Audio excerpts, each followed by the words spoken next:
Good afternoon. This is a class on fluid mechanics, and the topic is incompressible and compressible flow. Previous to this class, few classes were taken on the classification of fluid flows. Different types of fluid flows are there, such as rotational and irrotational flow. That was discussed just 2 days or 3 days back. I think one more classification was, yes, based on Mach number. That classification also was discussed, such as subsonic flow, transonic flow, hypersonic flow, supersonic flow, like that. Okay. And here in this class, I am going to discuss the topic incompressible and compressible flow. I am using the word flow, not fluid. There is a difference between incompressible flow and incompressible fluid. Though in nature, no fluid is incompressible in nature. Incompressible, the fluid which cannot be compressed. Okay? The fluid which cannot be compressed. Such fluids do not exist in nature. Any fluid can be compressed. So, incompressible fluid and incompressible flow, these are two other different terms.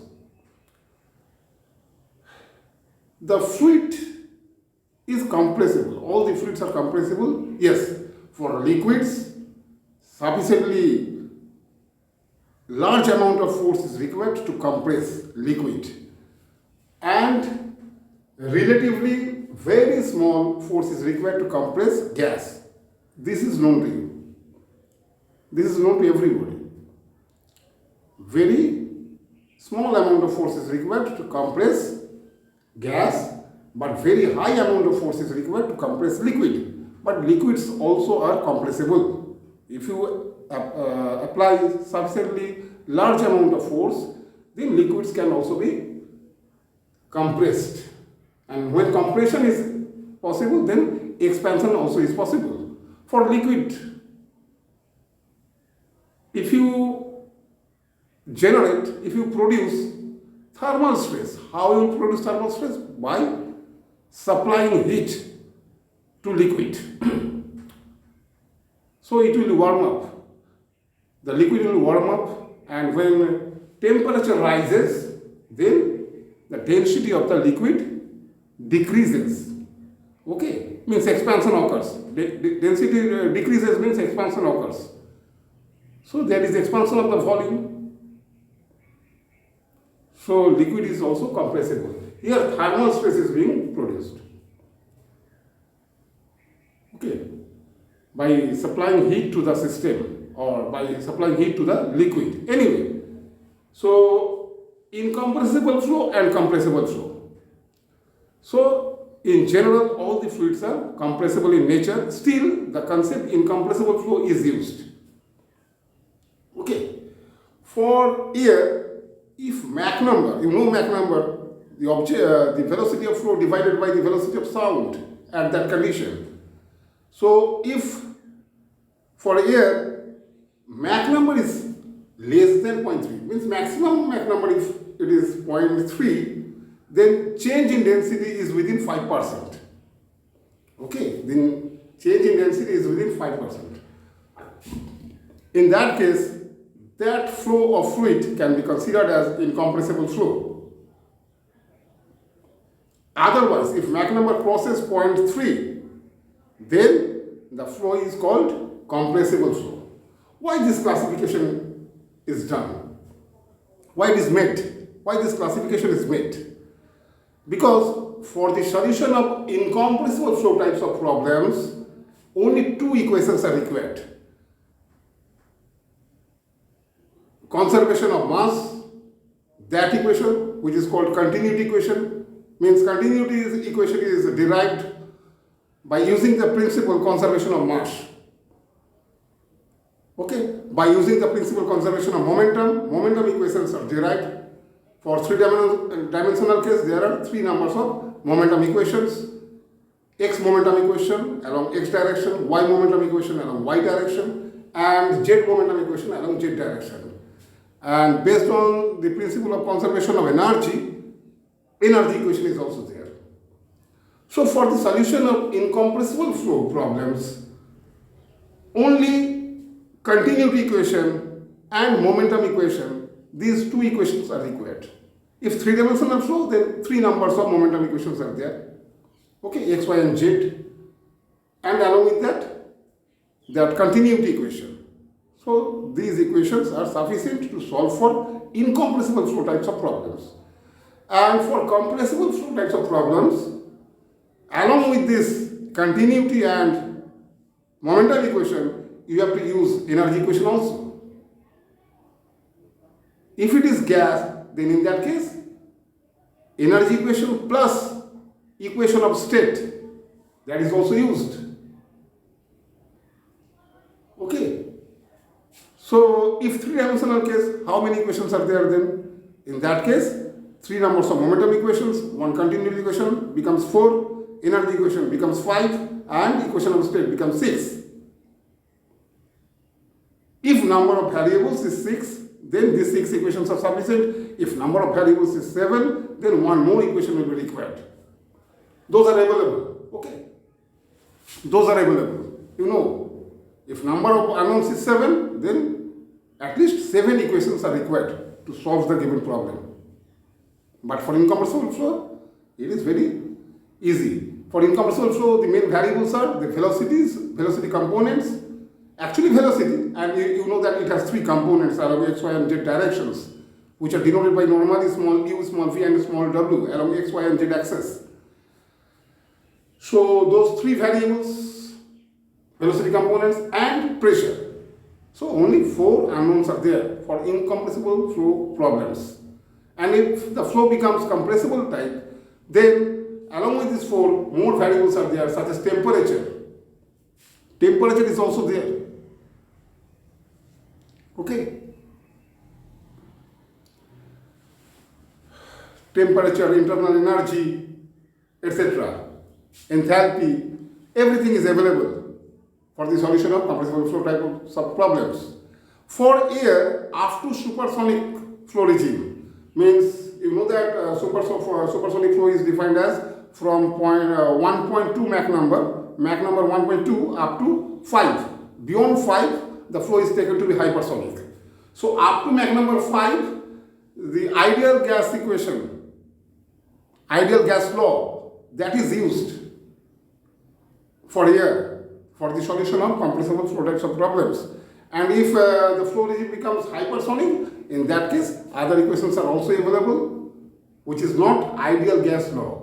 Means those conditions won't obey the ideal gas law. Other equations are available. Okay.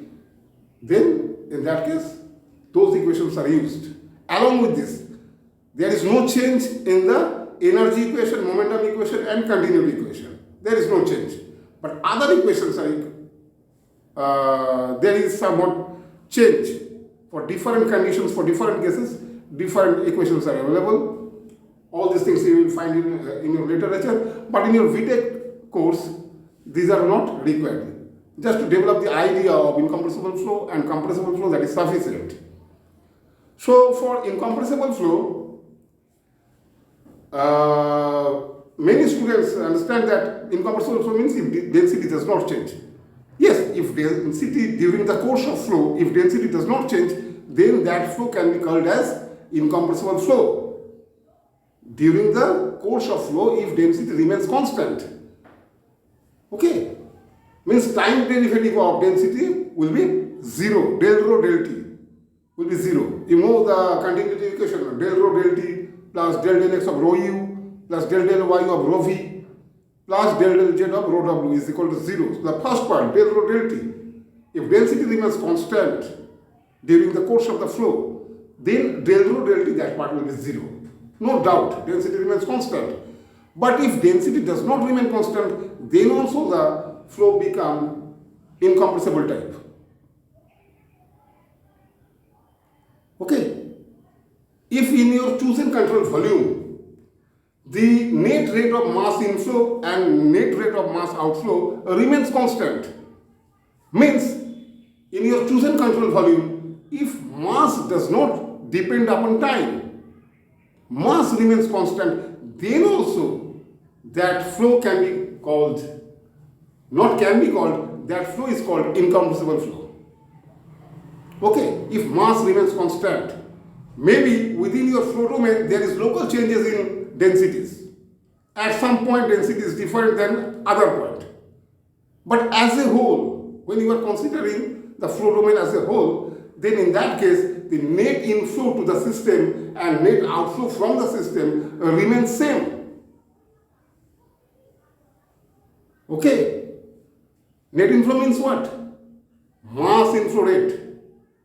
Mass per unit time. Okay. Mass per unit time. So inflow means mass which is going inside the control volume. And mass outflow means mass which is going, mass which is leaving the control volume. Okay. If these two terms, mass inflow rate and mass outflow rate remains constant, then in that case, that flow also will be called incompressible flow. And in case of incompressible flow, you know that divergence of velocity remains zero. Means nabla dot v, capital V is velocity vector. And nabla means, you know, I del del x plus j del del y plus k del del z, where I, j, k, actually I cap, j cap and k cap, all these three things, I, j, k, these are unit vectors along x, y and z directions. Okay, and this part is called nabla. It is a vector. Okay, nabla means inverse of delta, that is called nabla. Capital delta, inverse of capital delta. You write this way. Okay. So nabla dot v, where v is velocity. So v can be written as small u into I cap plus small v into j cap plus small w into k cap, where I, j, k are the unit vectors along x, y and z axis, and small u, small v and small w are the velocity components along x, y and z directions. Okay. So nabla dot v, dot product. Nabla dot v means this is called divergence of velocity. Divergence of velocity will be zero for incompressible flow. For compressible flow, this part is not zero. Nabla dot v. Okay. So what is the main purpose of classifying fluid flow problems this way, incompressible and compressible type? Because governing equations required to solve the given problem will be different. Again, in compressible flow regime, for different conditions, different mathematics or different numerical techniques are applied to solve the given problem. And that's why those classifications are also there. Subsonic flow, transonic flow, supersonic flow, hypersonic flow, high hypersonic flow, re-entry, all these things. Okay. These classifications are done just because different numerical techniques are available for different flow regimes, for different flow patterns. And that's why this type of classifications are done. Okay. So for this class, the topic was what? Incompressible flow and compressible flow. Once again, I want to mention the same thing. Incompressible flow doesn't always necessarily mean that density remains constant at each and every point of the flow domain. Yes, if density remains constant, then also it is incompressible flow. And if density varies, but divergence of velocity remains zero, if mass inflow rate and mass outflow rate remains zero, then also that flow is called incompressible flow, and all other flows are called compressible flow. So for here, if Mach number crosses 0.3, then it is called what? Compressible flow. So for aircraft, say you are solving the problem on aircraft. It may be aeroplane, helicopter, missile, etc. Okay. So in that case, if Mach number is up to 0.3, you can consider the flow to be incompressible. Flow means what? flow of air around the aircraft. When aircraft is moving through air, there is relative motion of air with respect to the aircraft. That flow is being considered here. Okay. So if Mach number is up to 0.3, that flow regime can be considered as incompressible flow. And if Mach number crosses 0.3 but remains up to 0.8, within 0.8, then that flow regime will be considered as subsonic. And other things are known to you. Transonic means 0.8 to 1.2. And supersonic means what? 1.2 to 5 Mach number. Okay. Hypersonic, Mach number 5 up to Mach number 10. High hypersonic, Mach number 10 to Mach number 25, and re-entry beyond Mach number 25. Okay. So this is the basic difference between these two types of flows: incompressible flow and compressible flow. So there is difference between incompressible fluid and incompressible flow. Once again, I want to tell you the same thing. Many students say that liquids are incompressible. No, not at all. Liquids are not in. Each and every fluid is compressible in nature. Even solid is also compressible. Not only fluid, not only liquids and gases, solids are also compressible. If you have studied physics in detail, then you know that black holes are also there. Density of black holes is much more than the density of any substance which is known to you. Okay? Solids are also compressible, but large amount of force is required to compress solid. That force is very, very large as compared to the force required for liquids. So all the liquids are compressible in nature. Liquids, during the course of flow of liquid, density may change due to change in pressure. Again, density may change due to change in temperature also.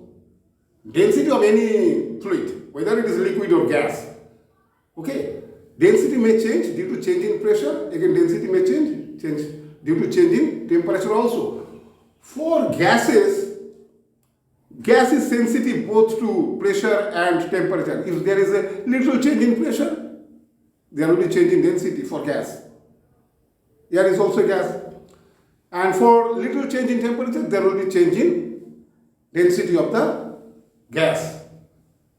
So it is sensitive, means gases are sensitive for the change in either pressure or in temperature. But for liquids are less sensitive to pressure and more sensitive to temperature. Means if there is change in temperature, high change in temperature, either you are lowering down or either you are decreasing the temperature of the liquid or increasing. If there is large change in temperature, then there will be change in density of the liquid. And if there is little change in pressure, liquids are insensitive almost. Okay. Almost liquids are insensitive to small change in pressure. But if there is large change in pressure during the course of flow of liquids, then there will be change in density of the liquids also. Okay. Okay, I think up to this is sufficient for the analysis of incompressible flow and compressible flow. Later I will discuss one more classification, that is steady flow, unsteady flow, uniform flow, non-uniform flow, etc. Okay, thank you.